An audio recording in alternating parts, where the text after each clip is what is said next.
Halo teman-teman, Assalamualaikum, selamat datang di HC Suka Cerita. Dalam video kali ini, aku akan bercerita tentang sejarah dan asal-usul suatu tempat. Langsung aja dengerin dan simak videonya sampai habis, sejarah dan asal-usul Jembatan Ampera.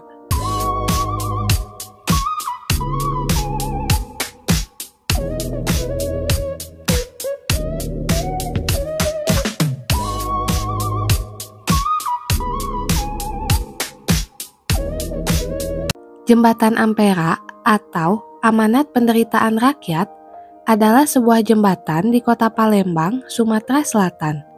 Jembatan Ampera yang telah menjadi semacam lambang kota, terletak di tengah-tengah kota Palembang, menghubungkan daerah seberang Ulu dan seberang Ilir yang dipisahkan oleh Sungai Musi. Jembatan Ampera merupakan ikon kota Palembang yang paling terkenal. Panjang Jembatan Ampera yaitu 1.117 meter dengan lebar 22 meter.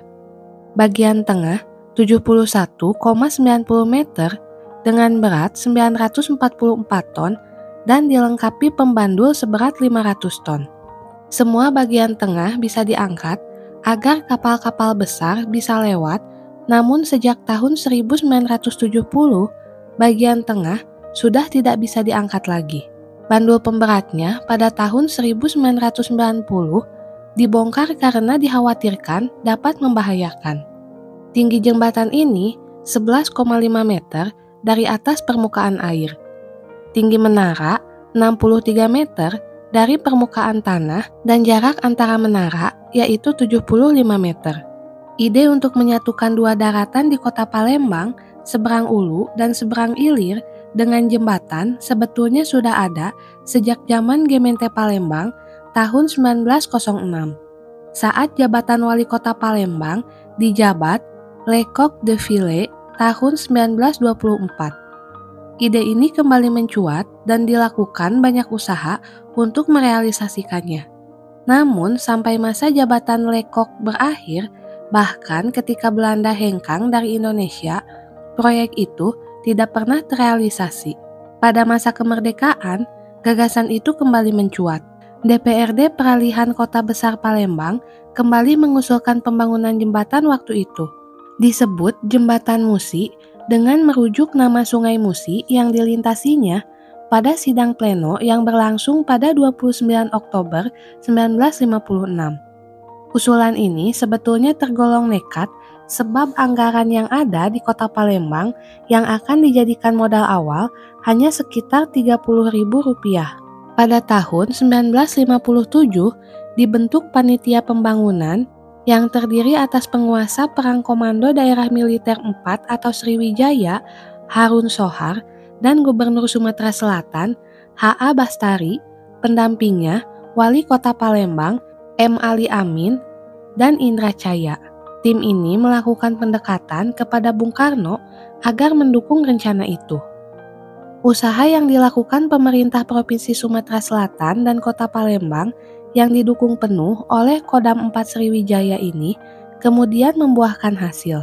Bung Karno kemudian menyetujui usulan pembangunan itu karena jembatan ini rencananya dibangun dengan masing-masing kakinya di kawasan 7 Ulu dan 16 Ilir, yang berarti posisinya di pusat kota. Bung Karno kemudian mengajukan syarat yaitu penempatan boulevard atau taman terbuka di kedua ujung jembatan itu.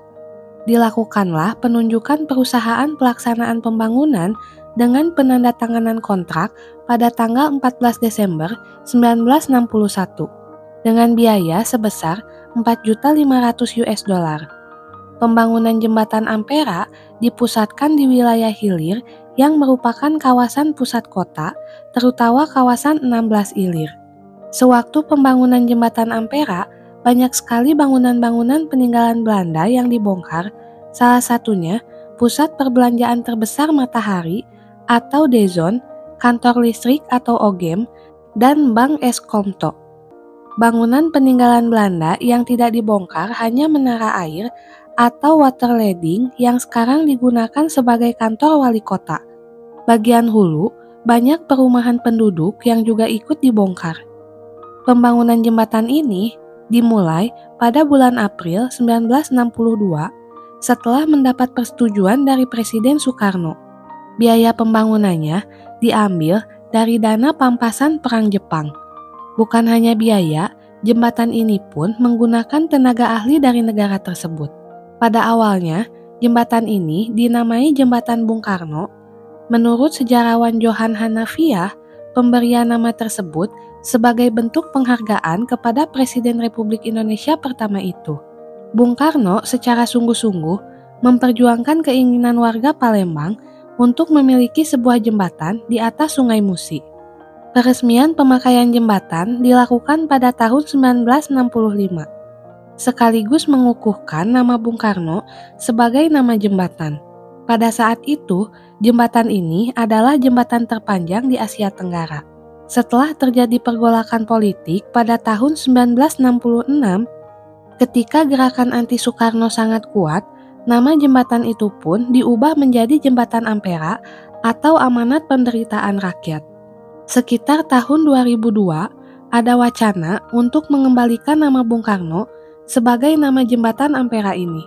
Tapi, usulan ini tidak mendapatkan dukungan dari pemerintah dan sebagian masyarakat. Pada awalnya, bagian tengah jembatan ini bisa diangkat ke atas agar tiang kapal yang lewat di bawahnya tidak tersangkut badan jembatan. Bagian tengah jembatan dapat diangkat dengan peralatan mekanis, 2 bandul pemberat masing-masing sekitar 500 ton di 2 menaranya. Kecepatan pengangkatannya sekitar 10 meter per menit dengan total waktu yang diperlukan untuk mengangkat penuh jembatan selama 3 menit. Pada saat bagian tengah jembatan diangkat, kapal dengan ukuran lebar 60 meter dan dengan tinggi maksimum 44,50 meter bisa lewat mengarungi Sungai Musi. Bila bagian tengah jembatan ini tidak diangkat, tinggi kapal maksimum yang bisa lewat di bawah jembatan Ampera hanya 9 meter dari permukaan air sungai. Sejak tahun 1970, aktivitas turun naik bagian tengah jembatan ini sudah tidak dilakukan lagi. Alasannya, waktu itu yang digunakan untuk mengangkat jembatan ini dianggap mengganggu arus lalu lintas di atasnya. Pada tahun 1990, kedua bandul pemberat di menara jembatan ini diturunkan untuk menghindari jatuhnya kedua beban pemberat ini. Oke teman-teman, itulah sejarah dan asal-usul jembatan Ampera yang dapat aku sampaikan dalam video ini. Semoga videonya bermanfaat dan jangan lupa support terus channel ini dengan cara like, komen, share sebanyak-banyaknya, dan subscribe. Bye!